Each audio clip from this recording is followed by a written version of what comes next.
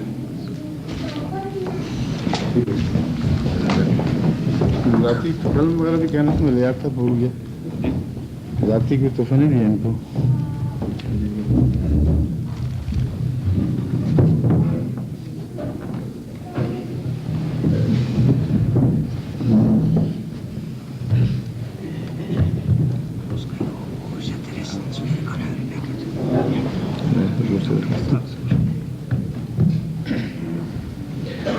اب میں سیدی حضور کی خدمت میں درخواست کرتا ہوں کہ اپنے خطاب سے نوازیں.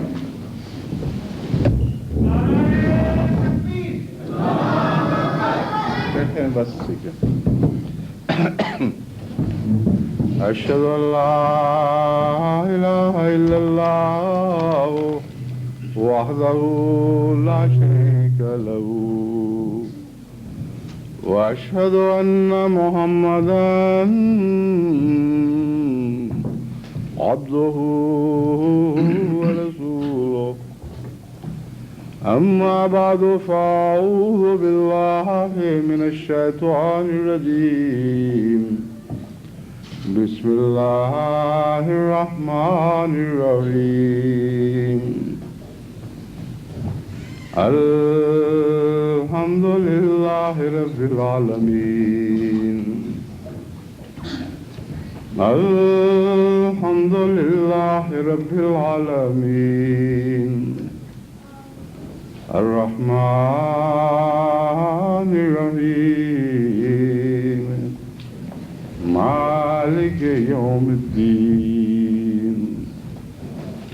إياك نعبد وإياك نستعين.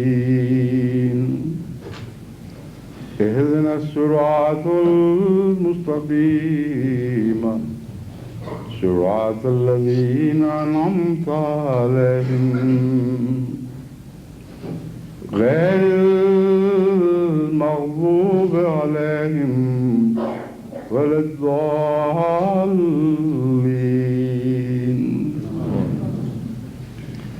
سب سے پہلے تو میں اپنے معزز مہمان اس کاؤنٹی کی میئر کی خدمت میں محبت بھرا سلام عرض کرتا ہوں اور ان کی نہایت ہی عمدہ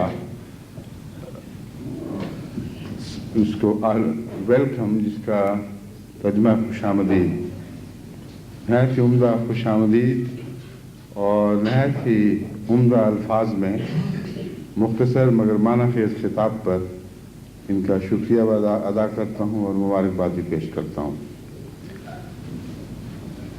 انہوں نے جو بعض سوال اٹھائے، سب سے پہلے میں انہی کا ذکر، ان میں سے ایک کا خصوصیت سے ذکر کرنا چاہتا ہوں کہ ناروے کی سوسائٹی میں غیر ملکیوں کے متعلق پہ ایک اجنبیت پائی جاتی ہے، اور جب تک غیر ملکی خود آگے قدم نہ بڑھائیں اور اس اجنبیت کو توڑنے کی کوشش نہ کریں، اس وقت تک وہ اس ملک کا ایک جزو لا ینفک نہیں بن سکتے، ایک ایسا جز نہیں بن سکتے جو سوسائٹی کے اندر جذب ہو جائے اور اس کا حصہ بن جائے۔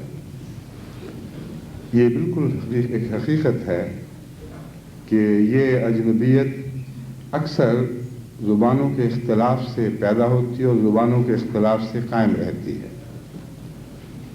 وہ تمام غیر ملکی جو اپنے اپنے ملک سے آ کر کسی غیر ملک میں آباد ہوتے ہیں اور اپنی زبان کو اپنے گرد ایک حصار بنا لیتے ہیں، وہ صدیوں بھی رہیں تو پھر بھی اس ملک کے ظاہری قانونی باشندہ ہونے کے باوجود وہ غیر ملکی رہتے ہیں۔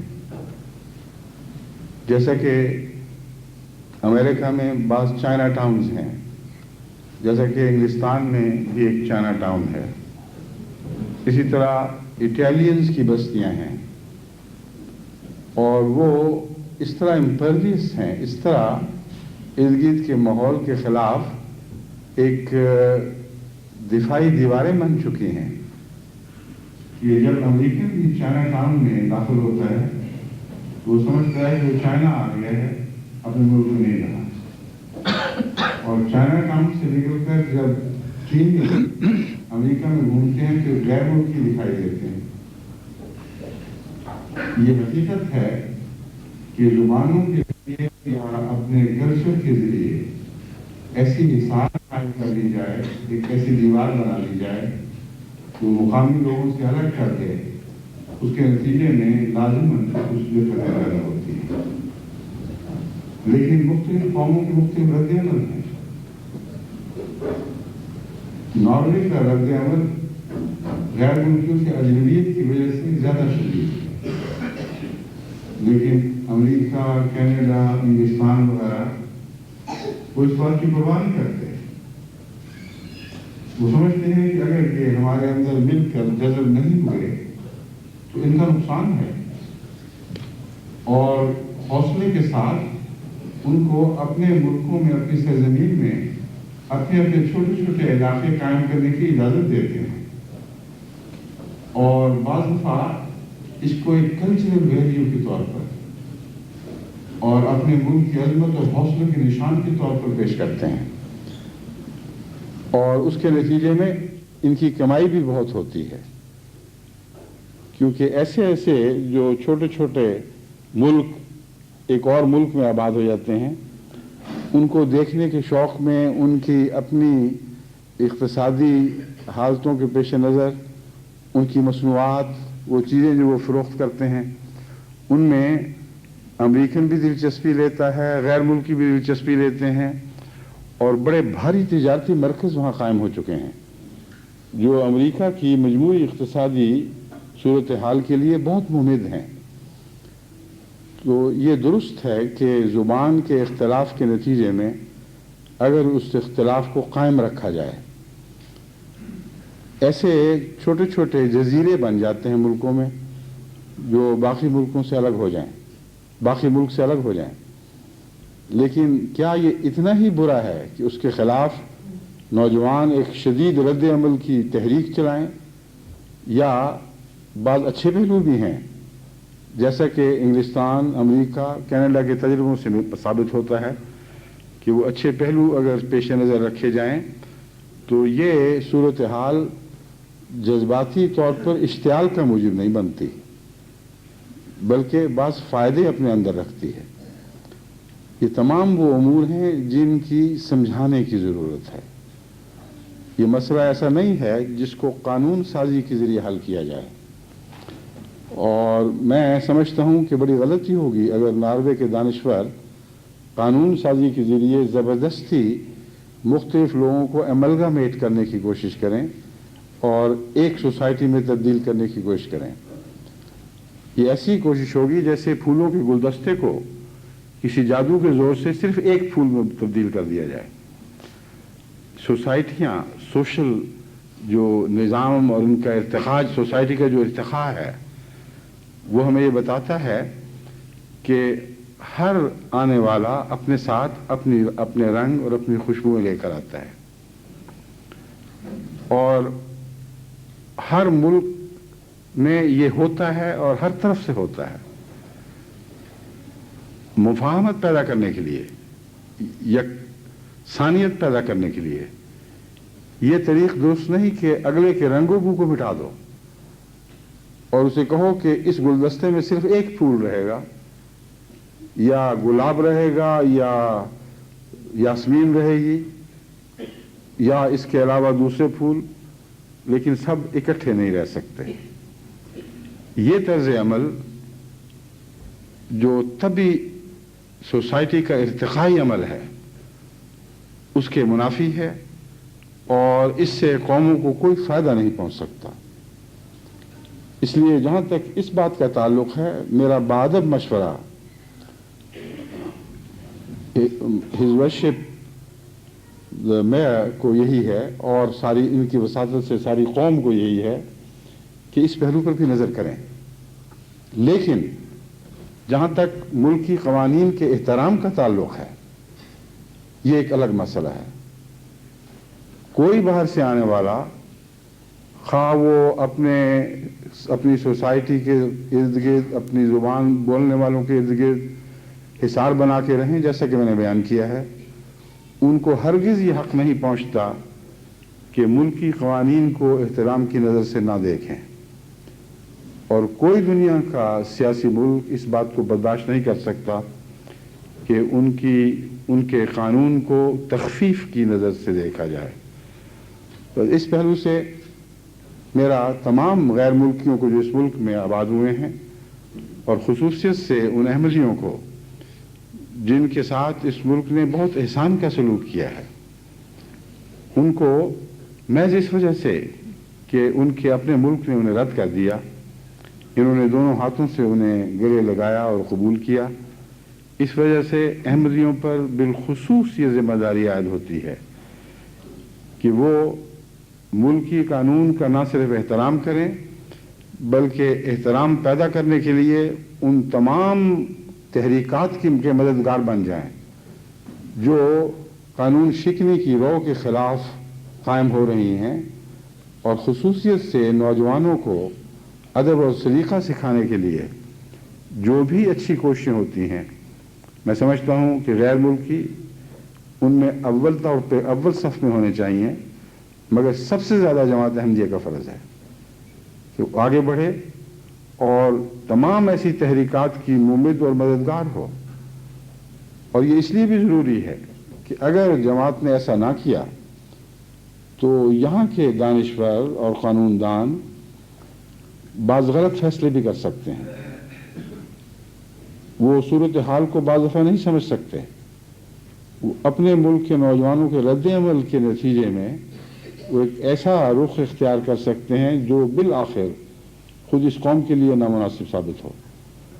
اس لیے تعاون سب سے اہم بات ہے، بہت ہی ضروری ہے کہ تعاون میں جماعت احمدیہ کے جوان، بوڑھے، عورتیں اور مرد، سب بچے بھی آگے بڑھ کر ان کے حضور اپنی خدمتیں پیش کریں اور ان کو مشورے دیں، ان کو سمجھائیں کہ اصل مسئلہ کیا ہے۔ جہاں تک زبان کا تعلق ہے، جیسا کہ میں نے اپنے گزشتہ خطاب میں ذکر کیا تھا، جس میں محترم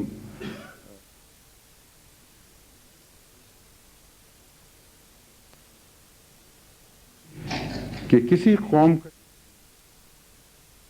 اپنی زبان میں قلعہ بند ہو کر دوسروں کی زبان نہ سیکھ کر اپنا الگ حصار بنائے، باوجود اس کے کہ میں نے امریکہ کی مثال دی ہے، مگر میرے نزدیک اخلاقی طور پر یہ نامناسب ہے۔ یہ تو جائز ہے کہ اپنی زبان کو زندہ رکھو، کیونکہ اپنی زبان سے اپنی کلچرل ویلیوز جن کا اخلاق سے تعلق ہے وہ زندہ رہتی ہیں، لیکن یہ حق نہیں ہے کہ کسی ملک میں ایسے اجنبی بن کے رہو کہ تم گونگے ہو گویا کہ، اور تمہارے اور ان کے درمیان خیالات کے تبادلے کی رو بند ہو جائے۔ یہ وہ نقصان ہے جس کے نتیجے میں بہت ہی خطرناک نتائج پیدا ہو سکتے ہیں. اور یہ جو نوجوانوں میں غیر ملکیوں سے نفرت کی بعض جگہ تحریکات آپ کو دکھائی دیتی ہیں، اس میں ایک بڑی وجہ وہ لا علمی ہے جو زبانوں کے اختلاف سے پیدا ہوتی ہے.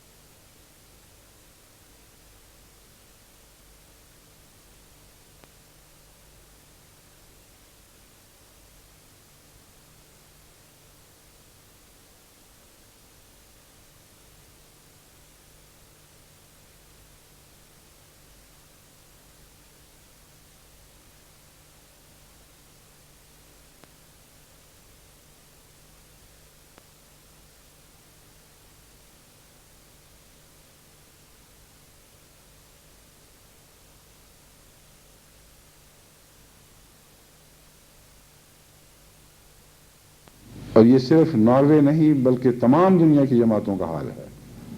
آج تک کبھی ایسا نہیں ہوا کہ میں نے کوئی نیک تحریک کی ہو اور جماعت نے تعاون نہ کیا ہو. بس پچھلے 1-2 سالوں میں جو اطلاعیں مجھے یہاں سے ملی ہیں وہ ایک برعکس خطرہ بتا رہی ہیں. ہمارے بہت سے احمدی بچے ہیں جنہوں نے نارویجن زبان میں نارویجن بچوں کو مات کر دیا ہے، اور وہ فرسٹ آئے ہیں اور نارویجن دوسری یا تیسری پوزیشن میں آئے ہیں. اس سے ایک اور قسم کا رد عمل پیدا ہوا ہے کہ اچھے لوگ ہیں ہمارے ملک میں رہ کر ہماری زبان میں ہمیں مات دے رہے ہیں. تو خطرے تو دونوں طرف ہوتے ہیں، صرف رجحان کی بات ہے کس طرح انسان ان باتوں کو قبول کرتا ہے. مگر بہرحال یہ لازم ہے کہ ہم ایک ایسی سوسائٹی میں جذب ہوں جو سوسائٹی ہماری میزبان ہے. لیکن جذب کس حد تک ہوں یہ ایک بہت ہی اہم مسئلہ ہے. جب مختلف ممالک سے یا مختلف سمتوں سے ہوائیں چلتی ہیں تو ان کا انجذاب ضروری ہے، لیکن یہ درست نہیں کہ ٹھنڈی علاقوں سے چلنے والی ہوائیں گرم علاقوں سے آنے والی ہواؤں پر مکمل غلبہ کر کے ان کو اسی طرح یکبستہ کر دیں جیسے وہ خود ہیں، یا گرم ممالک سے آنے والی ہوائیں ٹھنڈے ممالک سے آنے والی ہواؤں کو ایسا مغلوب کر دیں کہ وہ خود بھی گرم ہو جائیں، اتنے ہی گرم ہو جائیں جیسے گرم ہوا ملکوں سے چلنے والی ہوائیں آئی ہیں. یہ قانون قدرت کے خلاف ہے. انجذاب کا مطلب یہ ہے کہ دونوں طرف کی اعلیٰ صلاحیتوں کو مل کر ایک ایسی صلاحیت ابھارنے کی توفیق ملے جو دونوں کی بہترین خصلتوں سے پر ہو، اور نتیجتاً جو سوسائٹی ابھرے وہ پہلے سے زیادہ دلکش اور حسین ہو.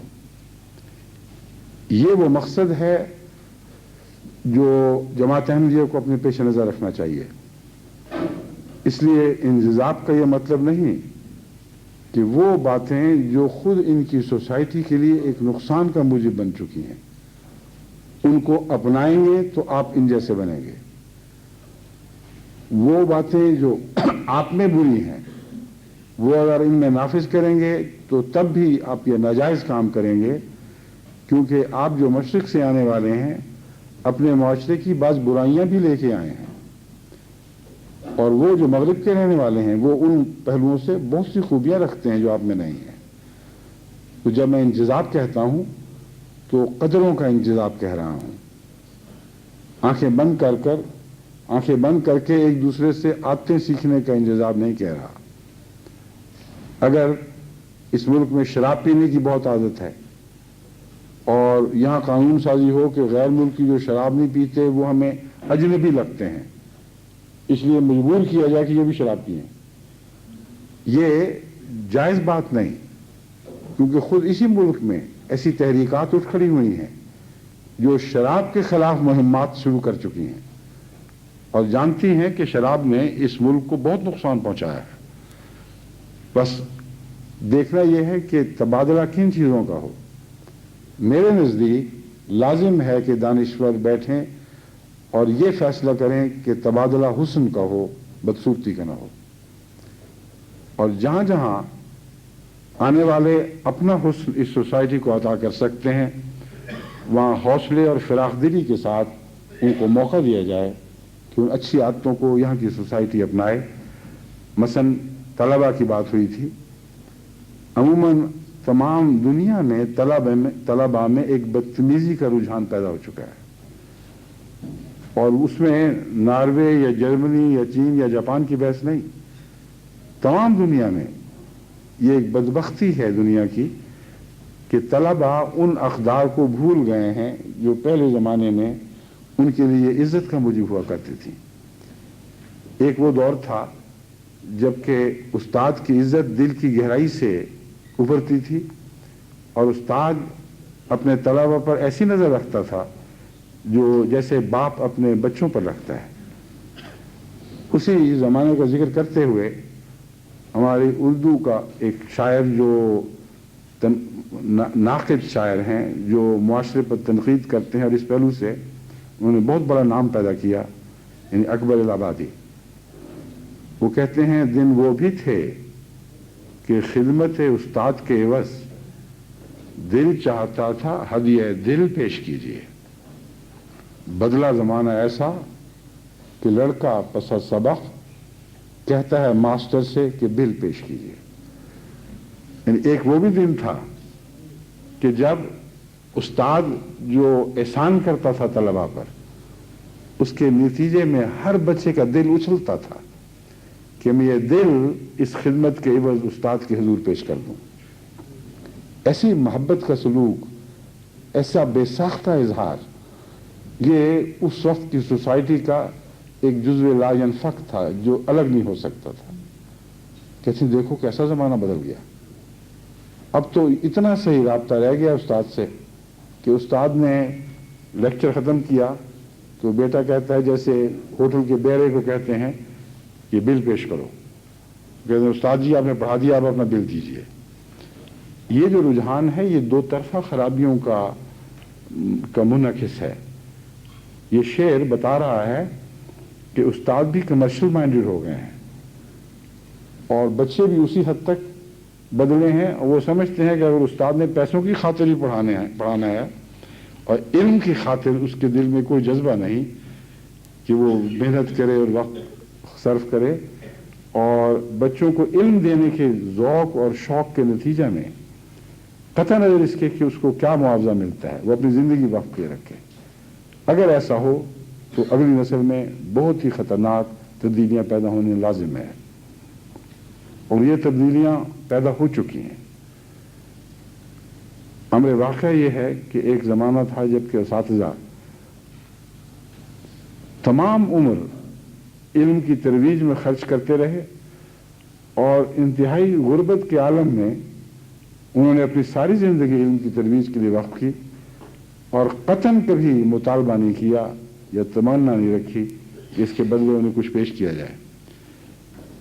گریک فلسفی کا عروج اس دور کا عروج ہے جبکہ بڑے بڑے فلاسفر نے، بقراط نے اور ارسطو اور افلاطون نے اگرچہ یونیورسٹیوں میں کام شروع کیے، لیکن پھر یونیورسٹیوں سے الگ ہو کر علم کی سربلندی کی خاطر اپنے الگ تعلیمی درسوں کے نظام جاری کیے، جس میں ہر شخص کو اجازت تھی ایک پیسہ دیے بغیر بھی جو چاہے اس میں آ کر ان سے علم سیکھتا تھا۔ اور وہ دور اتنا عظیم الشان دور تھا کہ آج تک اس کا سایہ دنیا پر پڑا ہوا ہے۔ کتنے زمانے بدل گئے، کتنے نئے ادوار آئے، لیکن یونان کے اس فلسفے کی شان آج تک اسی طرح کھڑی ہے۔ اور بعض یورپین فلسفر نے یہاں تک غور کے بعد لکھا کہ عملاً ہم نے صرف پیمانے بدلے ہیں، شراب وہی ہے جو ہم نے یونان سے حاصل کی تھی۔ ان کے فلسفہ میں کوئی تبدیلی پیدا نہیں کر سکے، ان کے فلسفہ سے کوئی اوپر قدم نہیں رکھ سکے، کیونکہ وہ ایک ایسا عروج کا دور تھا جہاں عقل خالصتاً حصول علم کے لیے وقف ہو چکی تھی، جہاں دلوں کو اس کے سوا کوئی تمنا نہیں تھی کہ قوانین قدرت کے راز حاصل کریں اور لوگوں میں ان کو بانٹیں.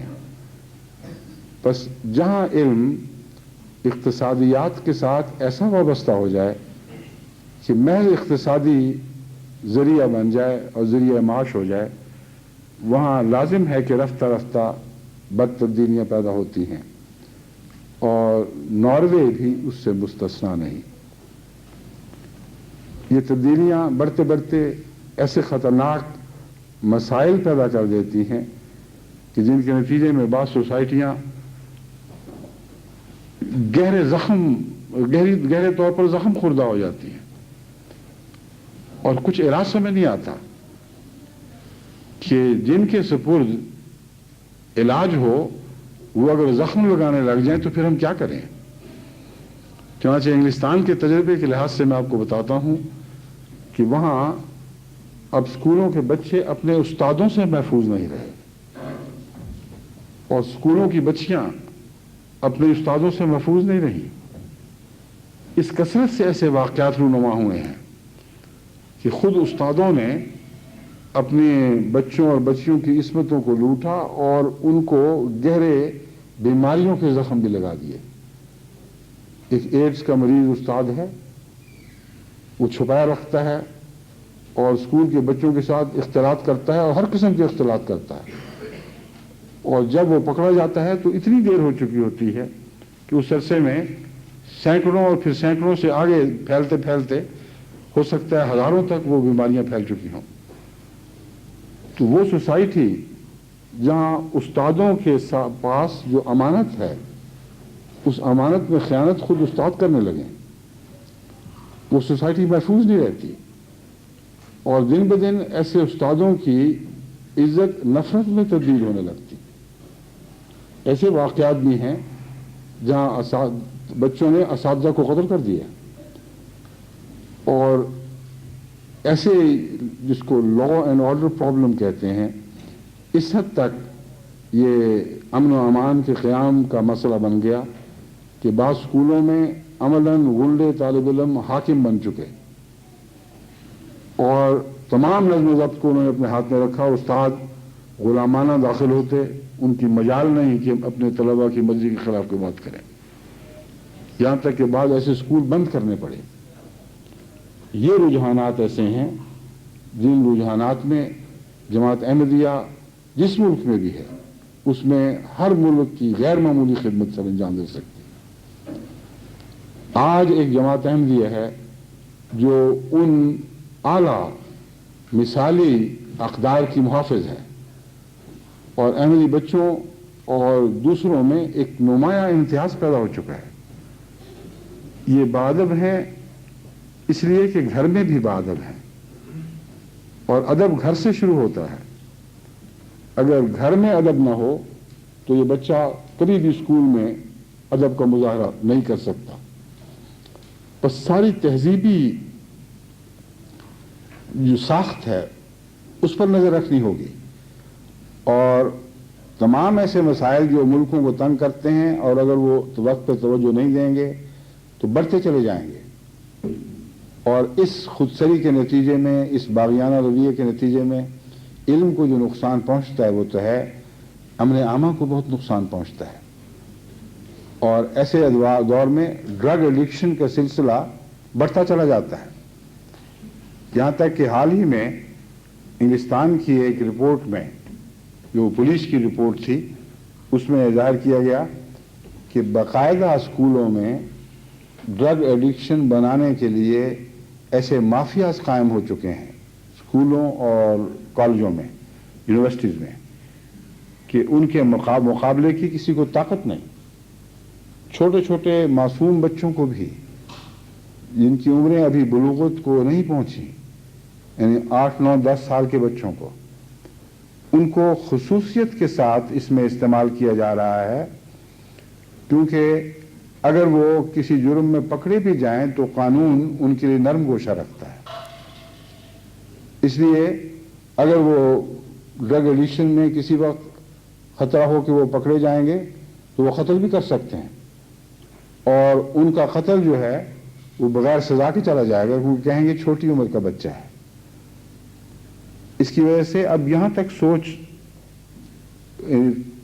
اس فکر پیدا ہو چکا ہے کہ یہ سوچ رہی ہے قوم کہ جو سزا کی عمر ہے بچوں کی اس کو اور نیچے کیا جائے، اور اس عمر سے جس عمر سے وہ فائدہ اٹھاتے رہے ہیں ان کو مزید فائدہ اٹھانے نہ دیا جائے، ورنہ معاملہ ہمارے ہاتھ سے نکل جائے گا۔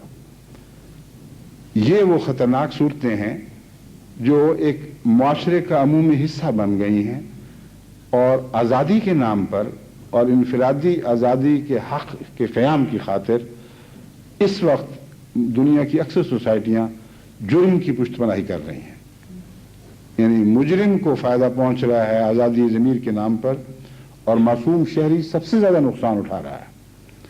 بس اس پہلو سے جماعت احمدیہ کا فرض ہے، اور ناروے کی جماعت کو میں خصوصیت سے یہ تاکید کرتا ہوں کہ یہ جو فاصلے بیان کیے جاتے ہیں، جو دیواریں حائل ہو جاتی ہیں، یہ چونکہ ناروے میں زیادہ خطرہ ہے، اس لیے اتنی ہی زیادہ شدت کے ساتھ ان دیواروں کو پھلانگ کر ان کے دلوں کو فتح کریں، اپنا صحیح تعارف ان کو پیش کریں، اور امر واقعہ یہ ہے کہ آپ کے لیے اس کے سوا کچھ نہیں کرنا کہ اپنے چہروں سے نقاب اٹھا لیں۔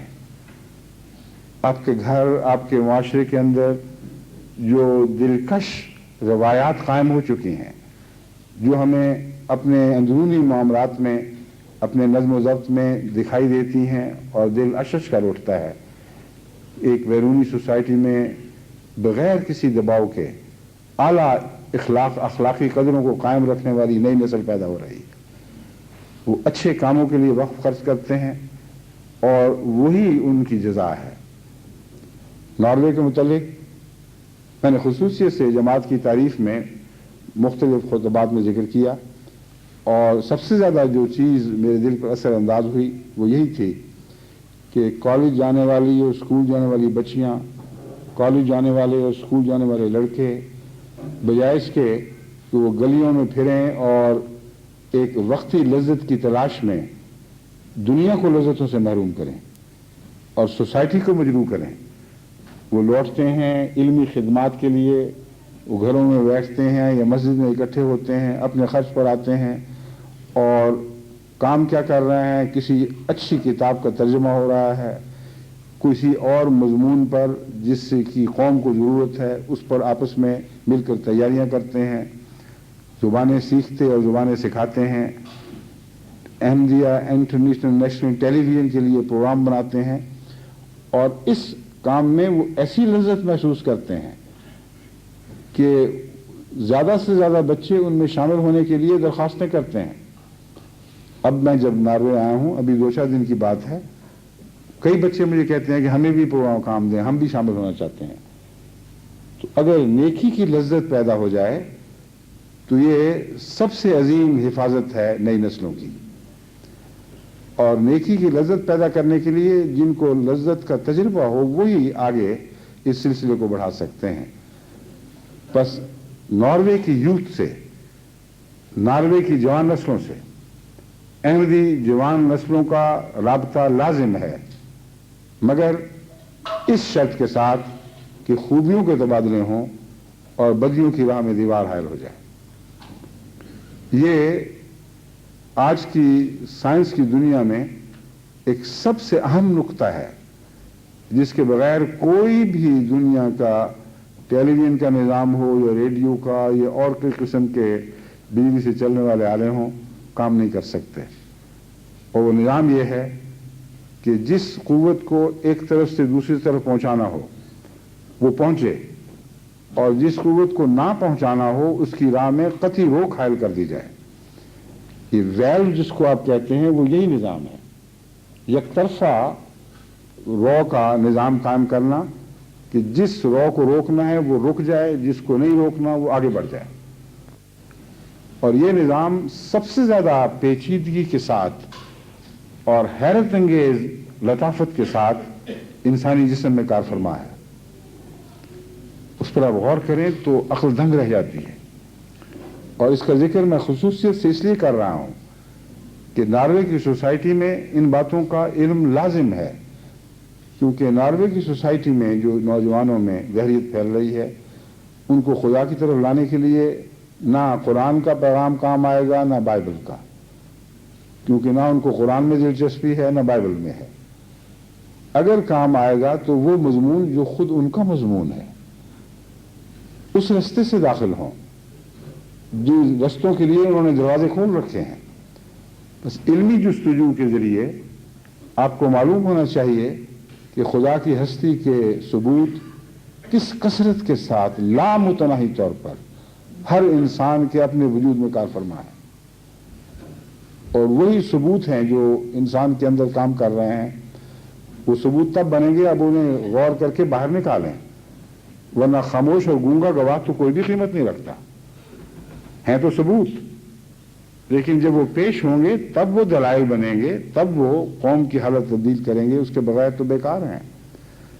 صرف ایک نفس انسانی کا مطالعہ اس غرض سے کہ دانشوروں کو بتایا جائے، سمجھایا جائے کہ تم کن چیزوں سے آنکھیں بند کیے بیٹھے ہو،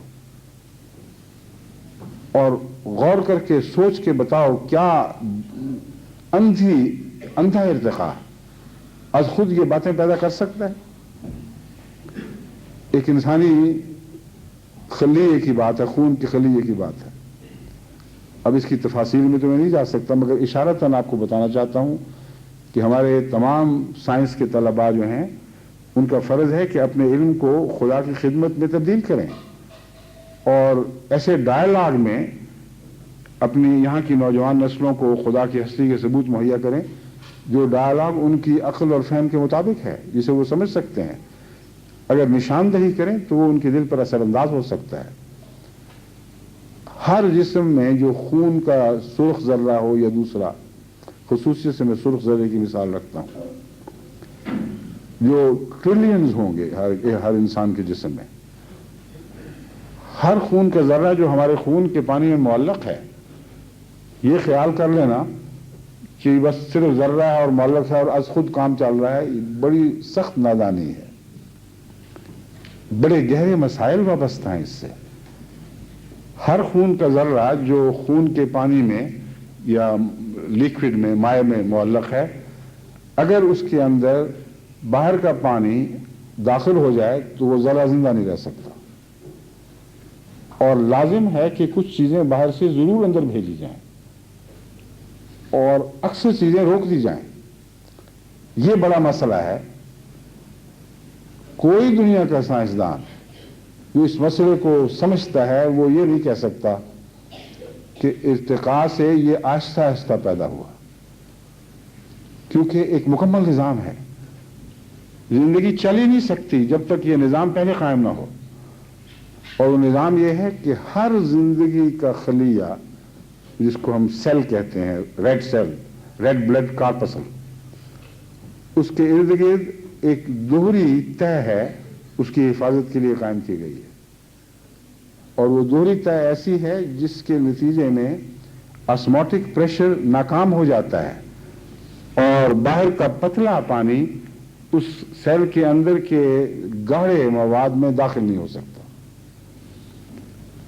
پوری طرح محفوظ ہو جاتا ہے۔ وہ ایک ذرہ بھی پانی کا اس دوہرے لپٹ کو، جس کو لپٹ سے بنا ہوا ہے، خول جو دوہرا خول ہے، اس میں داخل نہیں ہو سکتا، اتنا محفوظ بنایا گیا۔ لیکن اندر لازم ہے کہ کوئی چیز داخل ہو، ورنہ وہ خون کا ذرہ زندہ کیسے رہے گا؟